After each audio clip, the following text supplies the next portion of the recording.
ಕೇಂದ್ರ ಕೃಷಿ ಸಚಿವ ಶಿವರಾಜ್ ಸಿಂಗ್ ಚೌಹಾಣ್ ನಿನ್ನೆ ಆಂಧ್ರಪ್ರದೇಶಕ್ಕೆ ಭೇಟಿ ನೀಡಿ ಅಲ್ಲಿನ ರೈತರೊಂದಿಗೆ ಸಂವಾದ ನಡೆಸಿದರು. ಈ ವೇಳೆ ರೈತರ ಹೊಲಗಳಿಗೆ ಭೇಟಿ ನೀಡಿ ಪರಿಸ್ಥಿತಿಯನ್ನು ಅವಲೋಕಿಸಿದ ಸಚಿವರು ಸುಮಾರು 2,000 ರೈತರು ಈಗ ಸಾವಯವ ಕೃಷಿಯಂತ್ರ ಮುಖ ಮಾಡುತ್ತಿದ್ದಾರೆ.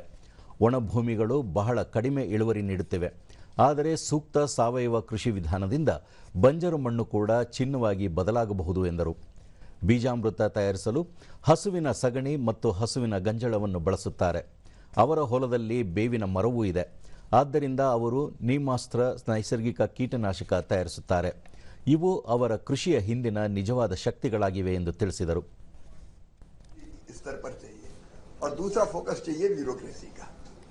इन दोनों का फोकस अगर ठीक ढंग से बनेगा और जनता को अगर जोड़ने का काम करेंगे आप, पब्लिक पार्टिसिपेशन कैसे एक जुनून पैदा होना चाहिए कि ड्रॉट प्रोन एरिया है हमारा, इसमें से बाहर निकालना है. तो उसके लिए अगर यूथ को जोड़ सके, पब्लिक को जोड़ सके, फार्मर्स को जोड़ सके और उनके मन में ये भाव पैदा हो कि नहीं करना है किसी भी कीमत पे, तो हम इसको एक मूवमेंट बना सकते हैं.